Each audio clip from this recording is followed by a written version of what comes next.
Hi viewers, welcome to our channel. ప్రస్తుతం మనతో పాటు సీనియర్ జర్నలిస్ట్ దాము బాలా సార్ ఉన్నారు. వారితో మాట్లాడదాం. నమస్కారం సార్. నమస్తే. సార్, సెంట్రల్ ఇంటెలిజెన్స్ వాళ్ళు ఒక హెచ్చరిక జారీ చేశారు సార్. ఏపీలో ఎలక్షన్ రిజల్ట్స్ తర్వాత అంటే తీవ్ర స్థాయిలో వైలెన్స్ జరగబోతుందని చెప్పారు సార్.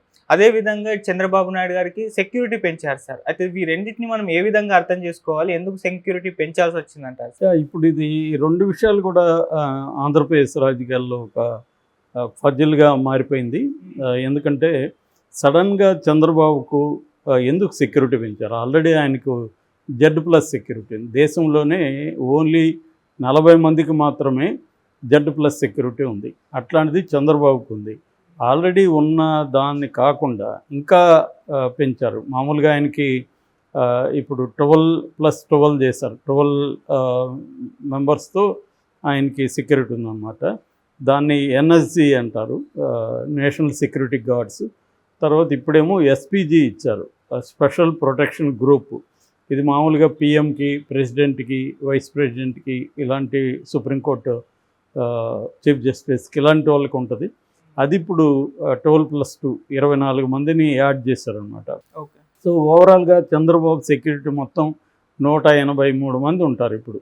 సో ఇంత సెక్యూరిటీ ఆయనకి ఎందుకు ప్రొవైడ్ చేయాల్సి వచ్చింది? ఇక్కడ ఏమీ టెర్రరిస్ట్ యాక్టివిటీ లేదు, నక్సలైట్ ఇది ఆయన టార్గెట్ కాదు.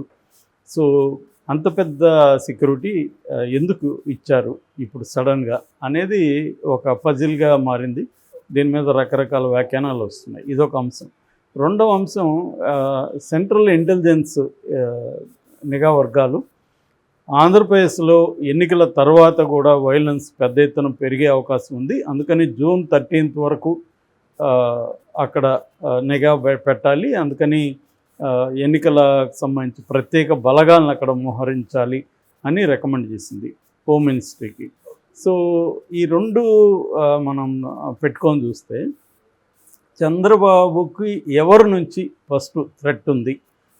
దానికి ఒకటి చెప్తున్నది ఏమంటే, వాళ్ళు వచ్చి సెంట్రల్ సెక్యూరిటీ వాళ్ళు వచ్చి మన విజయవాడకి వచ్చి ఇక్కడంతా కరకట్ట దగ్గర ఈయన ఇల్లు, తర్వాత ఆఫీసు, తర్వాత ఎయిర్పోర్ట్ దగ్గర నుంచి, గన్నవరం ఎయిర్పోర్ట్ దగ్గర నుంచి కరకట్ట వరకు ఆ రూట్ అంతా కూడా మొత్తం చెక్ చేశారు. ఎక్కడ ఈయన మీద అటాక్ జరగడానికి పాసిబిలిటీ ఉంది అనే యాంగిల్లో నుంచి కూడా వాళ్ళు చేశారు. అంటే ఏదో ఒక నిర్దిష్టంగా ఈయన మీద అటాక్ జరగబోతుంది, జరిగే పాసిబిలిటీ ఉంది అని తెలిస్తే కానీ ఈ స్థాయిలో సెంట్రల్ నుంచి సెక్యూరిటీ ఏజెన్సీలు వచ్చి చేయడం అనేది జరగదు మామూలుగా. సో అది ఎందుకు చేస్తున్నారు ఇదంతా అనేది ఒకటి. రెండవది, సెంట్రల్ ఇంటెలిజెన్స్ వాళ్ళు అల్లర్లు జరిగే అవకాశం ఉంది కాబట్టి Andhra Pradesh special protection force, special police force, తర్వాత కేంద్ర పారామిలిటరీ బలగాలు CRPF, CISF ఈ బలగాలను కూడా 19th వరకు మోహరించాలని చెప్తున్నారు. యాక్చువల్గా ఇప్పుడు అల్లర్లన్నీ కూడా దాదాపు కంట్రోల్కి వచ్చాయి. సిట్టు రంగంలోకి దిగింది. ఆల్రెడీ అనంతపూరు, పల్నాడు ఎస్పీలని సస్పెండ్ చేశారు. తిరుపతి ఎస్పీ రమాకాంత్ అనుకుంటా ఆయన, తిరుపతి ఎస్పీని ట్రాన్స్ఫర్ చేశారు. పల్నాడు కలెక్టర్ని ట్రాన్స్ఫర్ చేశారు. దాదాపు ఒక 12 మంది పోలీస్ ఆఫీసర్ని సస్పెండ్ చేశారు, ఇంక్లూడింగ్ అక్కడ మన తాడిపత్రి దగ్గర ఇటు పల్నాడు ఏరియాల్లో కూడా DSP స్థాయి, CI స్థాయి అధికారులని సస్పెండ్ చేశారు. ఓవరాల్గా తాడిపత్రి నుంచి వాళ్ళ 2 గ్రూపుల నాయకులైన JC ప్రభాకర్ రెడ్డిని, ఇటు పెద్దారెడ్డి ఇద్దరిని కూడా అక్కడ నుంచి తరలించేశారు. అక్కడ ఎవరు లేరు, 144 సెక్షన్ కంట్రోల్ ఉంది. అట్లాగే ఇక్కడ కూడా 3 ఎమ్మెల్యేలని హౌస్ అరెస్ట్ చేశారు, వైసీపీ వాళ్ళని. సో ఎక్కడ కూడా పెట్రోల్ బాంబులు అలాంటివి ఉంటే పోయి వశం చేసుకుంటున్నారు. అరెస్టులు కూడా ఈరోజు కూడా 17 మందిని అరెస్ట్ చేశారు అక్కడ. సో ఓవరాల్గా తీసుకున్నప్పుడు అండర్ కంట్రోల్ ఉంది. తిరుపతిలో కూడా పులవర్తి నాని మీద దాడి జరిగితే దానికి కూడా 14 మంది దాకా ఇప్పుడు అరెస్ట్ చేశారు, అక్కడ కూడా కంట్రోల్లో ఉంది. సో ఈ మేజర్గా ఈ 3 ఏరియాలు, తిరుపతి, తాడిపత్రి, పల్నాడు ఏరియా, ఈ 3 ఏరియాల్లో ప్రధానంగా ఉంది. ఈ 3 ఏరియాలు ఇది కాకుండా దాదాపు 170కి పైగా పోలీస్ పికెట్స్ ఏర్పాటు చేశారు, సెన్సిటివ్. సో సిట్ ఇప్పుడు రంగంలో దిగింది కాబట్టి మొత్తం దిద్దుబాటు చర్యలంతా చేపట్టింది. సో అండర్ కంట్రోల్లో ఉంది. సో ఈ నేపథ్యంలో చంద్రబాబుకి ఎవరి నుంచి థ్రెట్ ఉంది అనేది ఇప్పుడు ప్రధానంగా చర్చ. ఇక్కడైతే ఆంధ్రప్రదేశ్లో వైసీపీ నుంచే చంద్రబాబుకి థ్రెట్ ఉండాలి. వైసీపీ వాళ్ళు ఎందుకు చంద్రబాబు మీద దాడి చేసే అవకాశం ఉంది? దీనికి 2 పాజిబుల్ విశ్లేషణలు ఉన్నాయి. ఒకటేమో వైసీపీ ఓడిపోబోతుంది, ఓడిపోయినప్పుడు వాళ్ళ అక్కసు తీర్చుకోవడానికి చంద్రబాబు మీద హత్యాయత్నం చేసే అవకాశం ఉంది. సో అందువల్ల చంద్రబాబుకి ప్రొటెక్షన్ అవసరం అనేది ఒక తెలుగుదేశం వాళ్ళు చెప్తున్నది. వైసీపీ వాళ్ళు ఓడిపోబోతున్నారు, అందుకని జగన్ కూడా వెళ్ళిపోయాడు.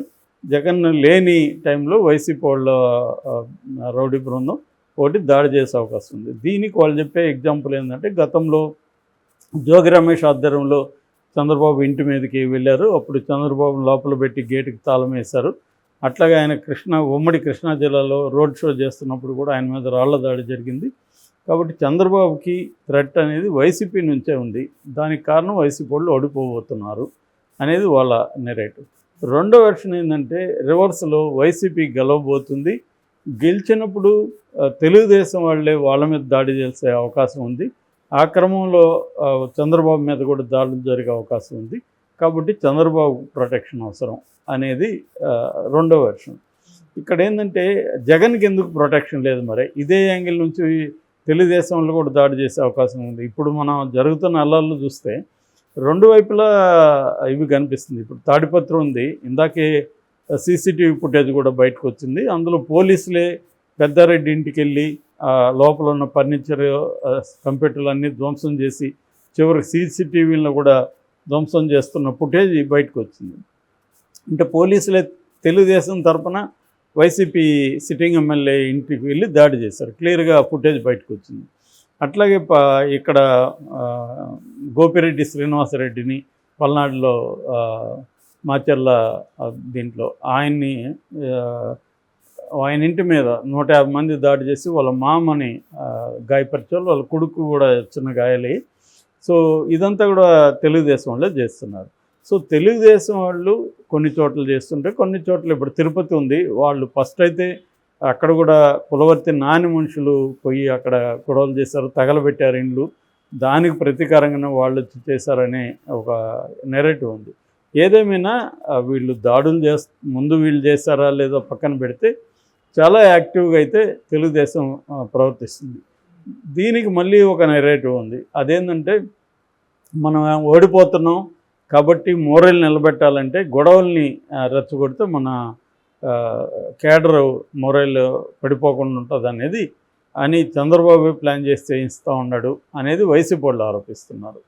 సో సేమ్ వైసీపీ వాళ్ళకి నమ్మకాలు పోయింది, అందుకనే వాళ్ళు రిగ్గింగ్ జరిగింది, పోలీసులు, ఈసీ చంద్రబాబు మాట వింటున్నాయి అన్న ఎమ్మెల్యేలు ఇవన్నీ చెబుతున్నారు అనేది వాళ్ళ తెలుగుదేశం వాళ్ళు వైసీపీ మీద ఆరోపిస్తున్నారు. సో ఈ 2 నెరేటివ్లో ఏది కరెక్టు అనేది తేలాలంటే ఇంకా మనకి టైం పడుతుంది ఖచ్చితంగా. బట్ ఇప్పటికి కూడా ఒక మిస్టరీగా అయితే ఉంది. చంద్రబాబుకి ఎందుకు ప్రొటెక్షన్ పెంచారు అంటే, ఆ స్థాయి వైసీపీ దాడి చేసే అవకాశం ఉందా చంద్రబాబుని? ఆయనకి ఆల్రెడీ Z+ కేటగిరీ ఉన్నప్పుడు ఆయనకి ఎందుకు, ఆయన మీద ఎవరు దాడి చేసే అవకాశం ఉంటుంది అనేది ఇప్పుడు రెండోది. ఆయన ఏమి జనంలోకి పోయి సభలు సమావేశాలు అప్పుడే పెంచలేదు. యాక్చువల్గా ఆయన రోజుకు 3 సభలు పెట్టి జనంలో తిరిగాడు, అప్పుడే ఆయన సెక్యూరిటీ పెంచలేదు. పైగా దేశంలో యోగి ఆదిత్యనాథ్ అక్కడ ఆయన దాదాపు 10,000 ఎన్కౌంటర్లు చేసి అనేక 100 మందిని చంపించాడు. ఆయనకి థ్రెట్ ఉంది అక్కడ. ఆయనకేమో తగ్గించారు సెక్యూరిటీ, రాజ్నాథ్ సింగ్ తగ్గించారు, చంద్రబాబుకు పెంచారు. దీని వెనక మతలబు ఏంటి అనేది ఇప్పుడు పెద్ద కన్ఫ్యూజ్గా మారింది. దీనికి పాజిబుల్ ఇది ఏంటంటే, ఈ 2 చెప్తున్నారు. వైసీపీ ఓడిపోతుంది కాబట్టి వాళ్ళు ముందుగా చంద్రబాబు మీద అటాక్ చేసే అవకాశం ఉందని, లేదా రివర్స్లో తెలుగుదేశం పత్రికలే రివర్స్ కూడా రాస్తున్నాయి.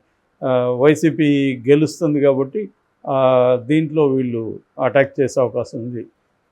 గెలిచిన వెంటనే తెలుగుదేశం వాళ్ళ అందరి మీద దాడులు జరిగే పరిస్థితి ఉంది. వైసీపీ రెడీగా ఉంది. ఎందుకంటే ఒక్కసారి గెలవగానే కక్ష తీర్చుకోవాలి. ఎన్నికల టైంలో వీళ్ళు వైలెన్స్ చేశారు కాబట్టి ఈ కక్ష తీర్చుకోవాలని రెడీగా వాళ్ళు వెయిట్ చేస్తున్నారు. అందుకని వాళ్ళ కాన్ఫిడెన్స్ ఉంది కాబట్టి ఎక్కడా కూడా జగన్ రిగ్గింగ్ జరిగిందని కానీ, ఈసీ చంద్రబాబు కమ్ముడు పోయిందని కానీ జగన్ ఒక మాట కూడా మాట్లాడాల. ఓన్లీ వీళ్ళు మాత్రం మాట్లాడుతున్నారు. ఎవరు సజ్జల కావచ్చు, బొత్స కావచ్చు, వీళ్ళు మాత్రం రాంబాబు, ఆళ్ళ నాని వీళ్ళే మాట్లాడుతున్నారు. అట్లేదన్నా ఉంటే జగనే అనేవాడు కదా. ఆల్రెడీ జగన్ ఒకసారి అన్నాడు కూడా, మొత్తం వ్యవస్థ వాళ్ళ చేతిలోకి వెళ్ళిపోతుంది, ఫెయిర్గా ఎలక్షన్ జరుగుతాయనే డౌట్ కూడా నాకుందని ఆయన అన్నాడు. మరి అట్లాంటిది ఎలక్షన్ జరిగినాక జగన్ ఎందుకు ఆ మాట అనట్లేదు? సో ఎందుకు వేరే వాళ్ళ దగ్గర అనిస్తున్నాడు, తను ఎందుకు అనట్లేదు? సో ఏదో ఒక జరగబోతుంది అనేది అయితే ఉంది. ఏదేమైనా ఎన్నికల తర్వాత కూడా అప్రమత్తంగా ఉండాల్సి, ఎవరు గెలిచినా కూడా అలా జరిగే అవకాశం అయితే రాష్ట్రంలో ఉంది. Okay sir, thank you so much.